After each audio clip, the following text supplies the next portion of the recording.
Écoute-moi bien, ce que je vais te dire aujourd'hui risque de te faire mal. Ça risque de heurter ton ego, de bousculer tes certitudes et peut-être même de te mettre en colère. C'est le but, car c'est dans cet inconfort que réside la clé de ta transformation. Si tu es un homme mûr, un homme qui a vécu, qui a bâti, et que tu t'intéresses à des femmes plus jeunes, tu dois comprendre une vérité fondamentale. Une vérité que la plupart des hommes ignorent jusqu'à ce qu'il soit trop tard, jusqu'à ce qu'ils se retrouvent seuls, le cœur brisé, sans comprendre pourquoi elle est partie alors que tout semblait parfait. La vérité, c'est que ce n'est pas ton âge qui l'a fait fuir. Ce ne sont pas tes cheveux gris ni tes rides au coin des yeux. Au contraire, ces choses-là peuvent être tes plus grands atouts. Ce qui l'a fait fuir, c'est ce que tu fais pour essayer de cacher cet âge. Ce qui la dégoûte viscéralement, c'est l'odeur de la peur qui émane de toi lorsque tu essaies d'être quelqu'un que tu n'es plus. Il n'y a rien de plus attirant qu'un homme qui assume pleinement sa maturité. Et il n'y a rien de plus repoussant qu'un homme mûr qui joue un rôle, qui se déguise, par peur de ne pas être à la hauteur. Nous allons plonger aujourd'hui dans les abysses de la psychologie féminine, dans ce qui crée l'attirance réelle, celle qui dépasse les chiffres sur une carte d'identité.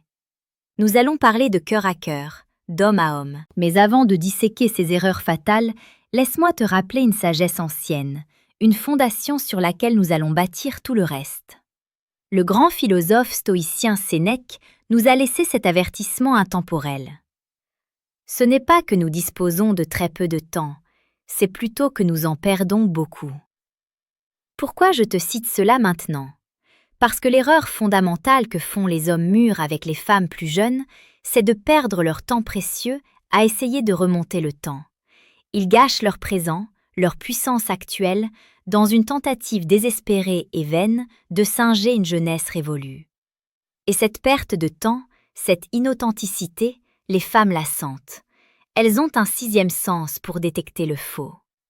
Entrons maintenant dans le vif du sujet. Analysons ce comportement précis, cette attitude toxique que les femmes plus jeunes détestent par-dessus tout lorsque les hommes mûrs s'en rendent coupables. Le cœur du problème, ce que j'appelle la faute capitale, c'est la surcompensation performative. C'est lorsque l'homme mûr, conscient de l'écart d'âge, entre dans une sorte de panique intérieure.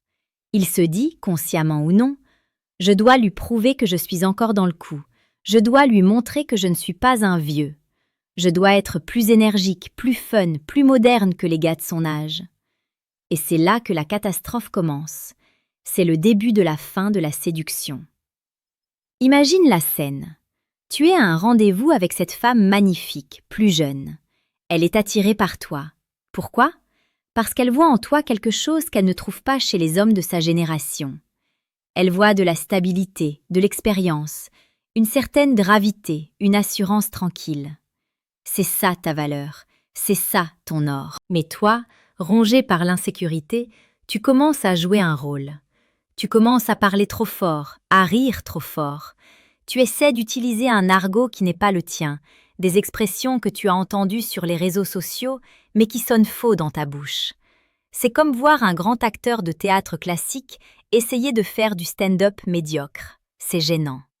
Tu commences à lui parler de ta vitalité, de ton énergie débordante, comme si tu essayais de lui vendre une voiture d'occasion en jurant que le moteur est neuf. Tu lui racontes tes soirées jusqu'à l'aube, tes projets fous, non pas parce que tu les vis avec passion, mais parce que tu veux cocher la case jeune et dynamique. Psychologiquement, que se passe-t-il dans la tête de cette femme à ce moment précis ? L'attirance qu'elle ressentait commence à s'effriter. Elle est remplacée par une forme de pitié, voire de mépris. Elle ne voit plus un homme puissant et posé. Elle voit un homme qui n'est pas à l'aise dans sa propre peau. Elle voit un homme qui s'excuse d'être qui il est. Et c'est là le point crucial. L'insécurité est le tue-l'amour absolu. Une femme plus jeune n'est pas avec toi pour revivre ses années de lycée avec un partenaire plus âgé. Elle est avec toi parce qu'elle cherche un homme, un vrai. Et un homme, un vrai, n'a pas besoin de prouver qu'il est cool. Il est, tout simplement. Quand tu surcompenses, tu lui envoies un message subliminal dévastateur. Tu lui dis « Je ne me suffis pas. Ce que je suis aujourd'hui, avec mon expérience, mes rides, mon vécu, Ce n'est pas assez bien pour toi. Alors je dois me déguiser en quelqu'un d'autre pour mériter ton attention. C'est une position de faiblesse extrême. Et dans la danse de la polarité et de l'attirance, la faiblesse masculine, surtout lorsqu'elle est masquée par une fausse bravade, est répulsive. Cette surcompensation peut aussi prendre une forme plus subtile, mais tout aussi toxique. C'est le syndrome du jeune premier. C'est l'homme mûr qui modifie radicalement son apparence pour coller à une mode qui n'est pas la sienne. Attention, je ne dis pas qu'il ne faut pas prendre soin de soi. Un homme stoïcien respecte son corps, il s'entretient, il s'habille avec élégance et goût. Mais il y a une différence fondamentale entre le style et le déguisement. Quand tu portes des vêtements qui sont manifestement conçus pour des adolescents, quand tu adoptes une coupe de cheveux qui hurle « Regardez-moi, je suis moderne », tu ne trompes personne. Tu deviens une caricature, tu perds ta dignité. Et la dignité, cette aura de respect de soi, est l'un des piliers les plus puissants de l'attirance pour un homme mûr. Elle veut être fière de l'homme qui est à son bras. Elle veut sentir qu'elle est avec quelqu'un qui a une identité forte, ancrée. Si tu t'habilles comme ses petits frères, tu crées une dissonance cognitive dans son esprit. Elle ne sait plus si elle est avec un amant ou un compagnon de jeu immature. Et dans le doute, l'attirance sexuelle s'évapore. Allons plus loin dans la psychologie de cette dynamique. Pourquoi est-ce si grave de vouloir paraître plus jeune? Parce que cela montre que tu n'as pas intégré la valeur de ton propre parcours. Tu nies ta propre histoire. Un homme qui renie son passé et son âge actuel ne peut pas offrir un futur solide. La femme plus jeune cherche souvent, consciemment ou non, un point d'ancrage. Le monde moderne est chaotique, liquide, incertain. Les hommes de sa génération sont souvent eux-mêmes perdus, en pleine construction, hésitants. Toi, tu es censé être le phare dans la tempête, le rocher contre lequel les vagues viennent se briser sans le faire bouger. Si le rocher essaie de se transformer en méduse pour plaire aux vagues, il perd sa raison d'être. Si tu commences à t'agiter, à douter, à essayer de suivre chaque nouvelle tendance pour l'impressionner, tu n'es plus ce point d'ancrage. Tu deviens une source supplémentaire de chaos dans sa vie. Et elle n'a pas besoin de ça. Elle a besoin de sentir que tu es inébranlable, que ton âge est ta force, pas ta faiblesse, que tu as vu des choses, vécu des épreuves et que tu en es sorti plus fort. C'est cette résilience tranquille qui est incroyablement sexy. C'est cette capacité à dire, par ta simple présence, « Je sais qui je suis, je sais ce que je vaux, et je n'ai besoin de prouver rien à personne. » Quand tu agis ainsi, quand tu restes centré, tu crées un vide, un espace. Tu ne lui cours pas après en essayant de la divertir comme un bouffon. Tu es là, solide, et c'est elle qui vient vers toi. C'est elle qui cherche ta validation, pas l'inverse. C'est le renversement total de la dynamique de surcompensation. Je veux faire une pause ici. Ce que je te dis est dense, je le sais. Ça demande de l'introspection. Si ces mots résonnent en toi, si tu sens que j'ai touché un point sensible, une vérité que tu essayais de cacher, alors tu es au bon endroit. Je t'invite à laisser un commentaire maintenant. Dis-moi simplement si tu as déjà ressenti cette pression de devoir paraître jeune face à une femme qui t'attirait. Partage ton expérience. C'est en mettant des mots sur ces peurs qu'on commence à les vaincre. Et si tu veux aller plus loin, si tu veux comprendre comment construire cette présence inébranlable, cette aura de séducteur stoïcien qui attire naturellement sans effort forcé, alors je t'invite à rejoindre notre communauté. Abonne-toi à la chaîne âme stoïque. Ici, nous ne faisons pas dans la séduction de bas étage. Nous travaillons sur le fond, sur l'essence même de ce qui fait un homme puissant et attirant. Chaque jour, nous publions des vidéos pour t'aider à devenir la meilleure version de toi-même, la plus authentique et la plus magnétique. Reprenons. Nous avons parlé de la surcompensation par l'apparence et l'attitude. Mais il y a une autre facette de ce comportement que les femmes plus jeunes détestent profondément. La surcompensation financière. C'est une erreur classique, tragique même. L'homme mûr, doutant de sa valeur intrinsèque, de son charme, de sa capacité à séduire par sa seule personnalité, met son portefeuille en avant. Il pense, à tort, que son argent est son seul atout face à la jeunesse des concurrents potentiels. Il commence à payer pour tout, tout le temps, de manière ostentatoire. Il parle de ses succès financiers, de ses possessions. Il essaie d'acheter l'affection, ou du moins, d'acheter le temps et l'attention de la femme. Pourquoi est-ce une erreur fatale? Pour plusieurs raisons psychologiques profondes. Premièrement, cela transforme la relation en transaction. Dès l'instant où tu mets l'argent au centre de l'interaction, tu définis les termes de l'échange. Tu lui dis implicitement « Je te donne des ressources, tu me donnes ta présence et ton affection ». C'est le contraire de la romance, c'est le contraire du désir authentique. Tu ne veux pas qu'elle soit là pour ce que tu as, tu veux qu'elle soit là pour qui tu es. En agissant ainsi, tu t'assures qu'elle ne verra jamais qui tu es vraiment, car tout sera filtré par le prisme de l'argent. Deuxièmement, cela attire le mauvais type de femme. Si tu agites des billets, tu attireras celles qui sont intéressées par les billets. C'est logique. Et tu te plaindras ensuite de tomber sur des femmes vénales. Mais c'est toi qui as créé cette dynamique. Une femme de valeur, une femme qui cherche une connexion réelle, se sentira mal à l'aise, voire insultée, par cette tentative d'achat. Elle veut être conquise, pas achetée. Troisièmement, et c'est le plus subtil, cela démontre encore une fois une insécurité profonde. Un homme qui a confiance en sa valeur d'homme sait que son argent n'est qu'un outil, une conséquence de sa compétence, mais pas son identité. S'il ressent le besoin de le flasher, c'est qu'il pense qu'il n'a rien d'autre à offrir, et elle le sentira. Elle sentira le vide derrière la carte de crédit. La générosité est une vertu stoïcienne magnifique, mais la générosité vient du cœur, d'un désir de partager, pas d'un besoin de prouver ou d'acheter. La différence est dans l'intention. Et les femmes sont des expertes pour lire les intentions. Une femme plus jeune peut être impressionnée par ta stabilité financière, c'est vrai. Cela fait partie de l'attrait de l'homme mûr. Il a construit quelque chose, il offre une sécurité que les jeunes hommes n'ont pas encore. C'est un fait biologique et sociologique. Mais cette sécurité doit être une toile de fond, une évidence tranquille, pas le spectacle principal. Ça doit être quelque chose qu'elle découvre peu à peu, pas quelque chose que tu lui jettes au visage dès le premier soir. Il y a une troisième manifestation de ce comportement repoussant que je dois aborder.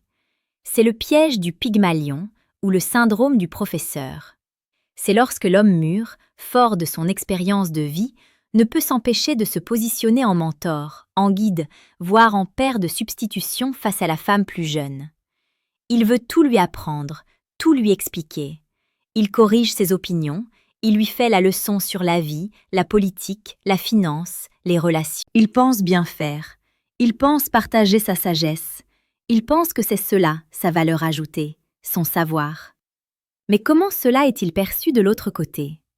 Comme de la condescendance, comme un manque de respect flagrant pour son intelligence et son autonomie. Une femme de 25 ou 30 ans n'est pas une enfant.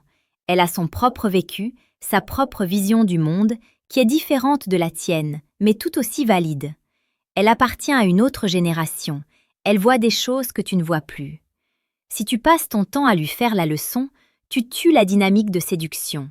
Tu te places dans une position d'autorité parentale et il n'y a rien de moins sexy que ça. La séduction nécessite une forme d'égalité dans la différence, une tension entre deux pôles qui se respectent. Si tu la traites comme une élève, elle finira par te voir comme un vieux professeur ennuyeux. Elle peut t'aimer bien, te respecter intellectuellement, mais elle n'aura pas envie de te sauter dessus.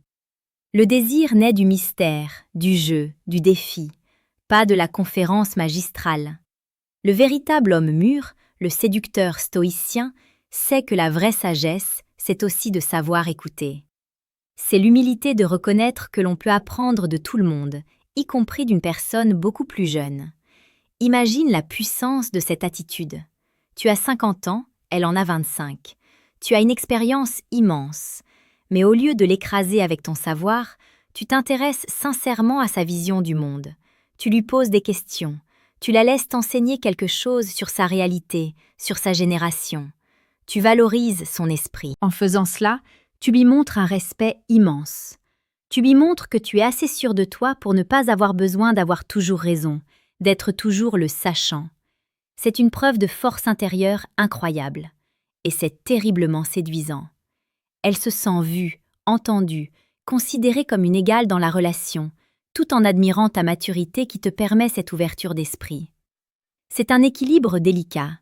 Tu dois être le roc, le guide si elle le demande, mais jamais le dictateur de la pensée. Tu dois offrir ta sagesse comme un cadeau qu'elle peut choisir de prendre ou de laisser, pas comme une obligation. Je sais que cela fait beaucoup d'informations à digérer. C'est une remise en question profonde de réflexes que la société ou nos insécurités nous ont inculqués. Changer ces schémas demande du travail, de la conscience et du courage. Si tu sens que tu as besoin d'un plan d'action plus précis, d'une méthode pour intégrer ces principes stoïciens dans ta vie amoureuse et devenir cet homme inébranlable, j'ai créé une ressource spécifique pour toi. C'est un travail en profondeur, brut et sans concession. Si tu es prêt à faire ce travail, je t'invite à cliquer sur le deuxième lien dans la description pour découvrir le manuel brutal du séducteur stoïque. C'est un outil pour ceux qui veulent passer de la théorie à la pratique. Alors, quelle est la solution ? Quel est l'antidote à tous ces comportements qui repoussent les femmes plus jeunes ? La solution tient en un mot, l'authenticité radicale. L'authenticité radicale, c'est l'acceptation totale et inconditionnelle de qui tu es, ici et maintenant. Avec ton âge, ton corps, ton histoire, tes succès et tes échecs. C'est arrêter de lutter contre le temps. C'est embrasser ta maturité non pas comme une maladie honteuse, mais comme ton super-pouvoir. Les femmes plus jeunes ne cherchent pas une mauvaise copie d'un homme de 25 ans. Si elles voulaient un homme de 25 ans, elles en trouveraient un facilement. Il y en a plein les rues. Si elles sont avec toi, c'est parce qu'elles cherchent ce que seul un homme mûr peut offrir. Elles cherchent la maîtrise émotionnelle, la capacité à ne pas s'effondrer au premier drame, la capacité à gérer les conflits avec calme et intelligence. Elles cherchent une présence. Un homme qui n'est pas constamment distrait par son téléphone ou par son besoin de validation externe.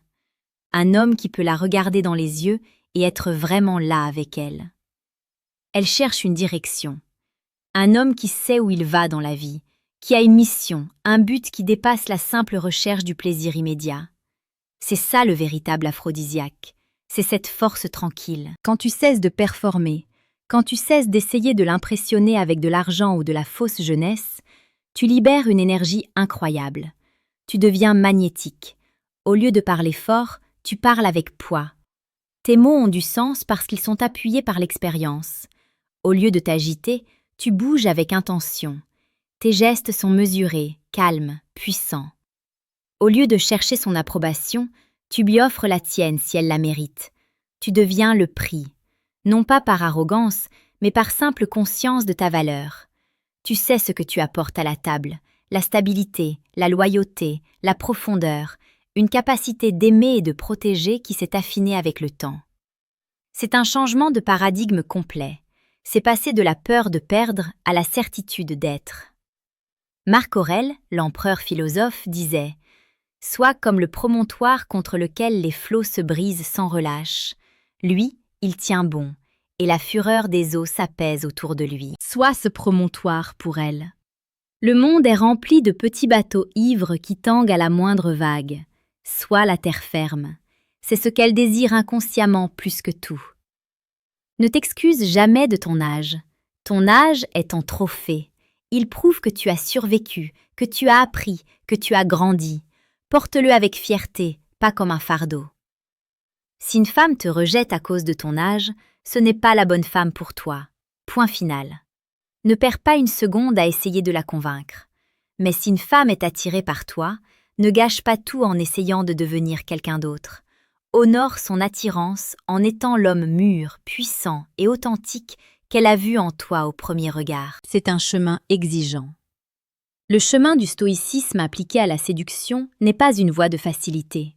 C'est une voie de dépouillement. Il faut enlever les masques, les peurs, les fausses croyances. Il faut se confronter à soi-même dans le miroir et accepter ce qu'on y voit avec amour et rigueur. Mais la récompense est immense. C'est la possibilité de vivre des relations d'une profondeur et d'une intensité que les jeunes hommes ne peuvent même pas imaginer. C'est la connexion d'âme à âme, au-delà des apparences. Si tu es prêt à marcher sur ce chemin, si tu es prêt à abandonner les jeux puérils pour embrasser ta pleine puissance d'homme, alors tu es le bienvenu parmi nous. N'oublie pas de t'abonner à âme stoïque pour pour recevoir ta dose quotidienne de vérité et de force. Nous construisons ici une armée d'hommes conscients, solides et irrésistibles. Le choix t'appartient maintenant. Continuer à jouer la comédie et voir l'étincelle s'éteindre dans ses yeux, ou assumer ta royauté d'homme mûr et la voir te regarder avec une admiration et un désir sans bornes. Sois le roc, sois l'homme, sois stoïque.